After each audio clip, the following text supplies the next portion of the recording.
Joey and Chris from Rivers. Yeah. As you may have noticed, we are putting out our third EP. Third one. And we're calling it The In-Between. Why? Because it's going to be in between some things. And by things, I mean old things and new things.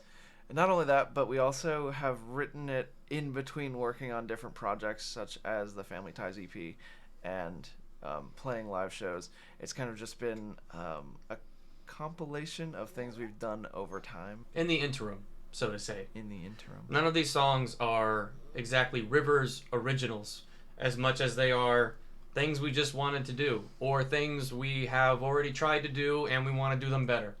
You introduced that. Go. Okay.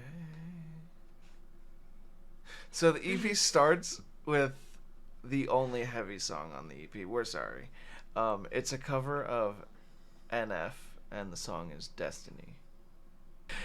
We decided to do that cover because Joey and I really got into NF at one point, and Destiny was just kind of the song that made sense, I think. It was the one that was easily made into a metal song. At least in my mind, it was the first one that said, like, I can hear, like, riffs and all that happening. I put together an instrumental, and Joey learned how to do the vocals really fast. It was the first time that we had ever adapted something like that into metal on our own. I mean, we've seen plenty of covers of people taking rap songs and cool things like that, and we always wanted to do something like that. The first time we attempted the cover of Destiny, it was 2019, about 3 years ago, and it was probably one of the most challenging things I've ever tried to do with my voice, to the point that shortly after we wrote Hater, when we were working on the Family Ties EP, and that type of practice with enunciation and cramming a lot of words in a small space really came in handy on that second verse of Hater. And if you like that part, you can thank NF for that because he inspired it by a long shot. He doesn't scream, but still. But trying to scream a song that's so fast-paced vocally really challenges your lungs. I found that I really enjoy those types of things, so that's why you will also see things like that in songs like Why I Scream, which was a single we put out last year, 2021, in February. So we did an acoustic version of Hater, and on that version you will hear such things as acoustic guitars, and clean vocals. And choirs. And choirs. And strings. And strings. Do you call that a cover? I don't know. We played our own song, but differently. It's a variation. It's a variation. It's a variant. Yeah, there you go. Shout out to Devin. Hey. Love you, guy. I love your mustache, too. You just had a baby. Congratulations. And you will also hear a blah sung. Yes, the blah made it. Twice. Double time. Yeah. Nobody's ever sung a blah, have they? I don't know. If you have any examples of a bleh being sung, please tell us. The third song on the EP is one that I wrote, and it's called Gardenia. The song was written in a fleet of emotion really quickly and put together vocally first and then instrumentally, which is completely backwards to how I would typically do that. But then I presented it to the band, and they were very uncertain of it. But I was damn certain of it. But there was no way that I was going to let that song go in some way or another. So much so that the band just couldn't agree for 2 years on it. We tried Joey's voice on it. Joey just didn't feel the song enough to make it kind of impactful, at least in the way I heard it. And so we just agreed that I would kind of proceed doing the whole vocal section of that song. But then it would also go on the in-between because it just kind of didn't make sense for a Rivers track to be a solo track, basically. Let's put it this way. It had immense sentimental value to Chris, and because of that, it was virtually impossible for anyone else to step in and have any personal spin on it because it was 100% personal to Chris.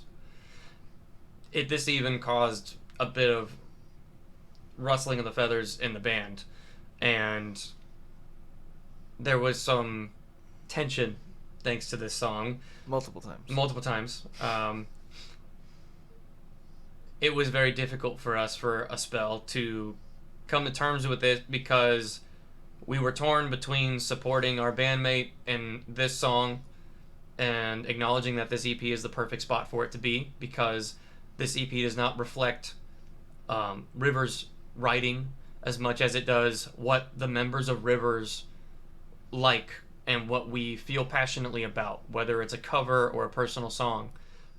We actually were getting worried as the time came closer because we were afraid that this is the only song that technically reflects a Rivers original, but has only been written and edited and tracked by one member. Which, to be honest, some of our songs do that. We have that on other tracks that are 99% written by Chris or 99% written by me, or a nice blend of, collaborations in there.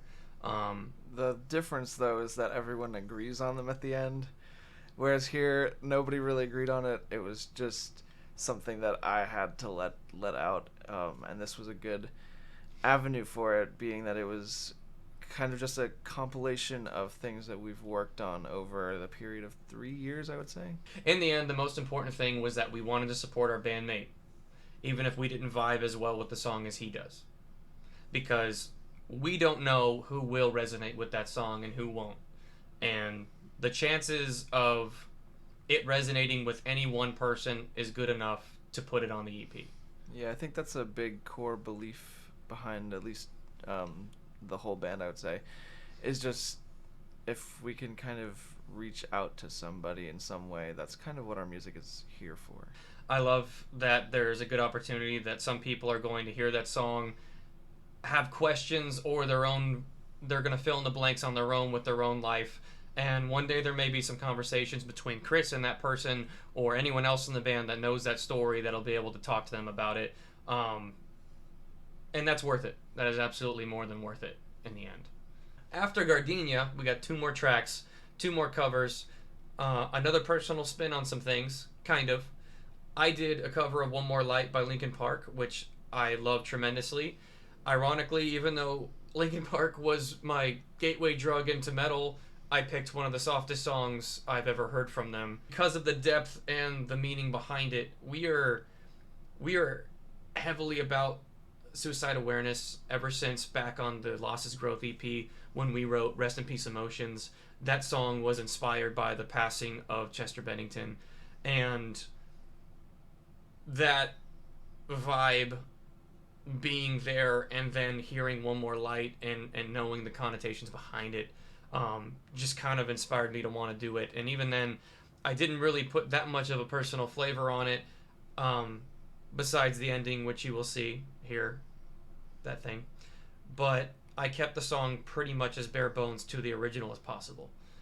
The song doesn't deviate from the original very much at all, besides the very end, which you will hear if you listen to our EP. And similarly to the way Joey went about doing the One More Light cover, because it was one of the first heavy bands he listened to, My Chemical Romance was one of the first heavier bands, or bands that transitioned me into the rock world that I started to enjoy and connect to lyrically and I guess emotionally, outside of just guitar based music. And Gerard Way's vocals always kind of inspired me as a guy who just had a really natural way about his voice, going about his voice and melodies. And I always kind of heard the song Helena just differently. I could kind of imagine it as a more spookier mellow version. So I wanted to kind of recreate that in that sense and create it the way that my brain wanted to hear it, at least for just myself. But I think we got to the point where we said, hey, we're making the In-Between EP just a compilation of stuff. The In-Between being a compilation of songs, and Helena, the ambient version that I created, just kind of fit that vibe. So what's on the In-Between? 5 unique songs, in our opinion, that you usually wouldn't hear on a Rivers EP. A cover of Destiny by NF. A cover of our own song, Hater, but acoustic. Gardenia, a Chris original. and then a cover of Helena by My Chemical Romance, and One More Light by Linkin Park. So I bet you're wondering when it comes out. It comes out next Friday, the 25th of March, 2022.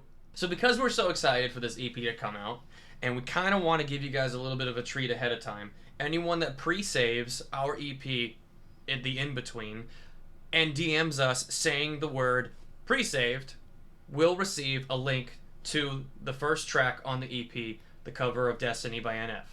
As you've probably seen in some of our posts, we've been saying that if you pre-save it, we'll just automatically send it to you. But Spotify broke on us or something like that, so we decided that it was just easier. If you just DM us, we will send it to you. Yeah. I mean, let's be honest. If we just want some interaction with our fans, otherwise we would just post a link on our Facebook and let people use it. Now, you might be wondering, well, if it's called The In-Between, and we know what was before it, what's after? And we're not telling you! We hope you guys really enjoy it. We had a lot of fun making it.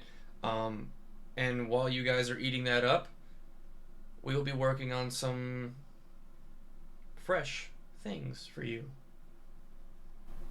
Fresh from the garden. That was a Gardenia reference. Nobody knows what that means. Yeah. Get away from me! There ain't nothing you can say!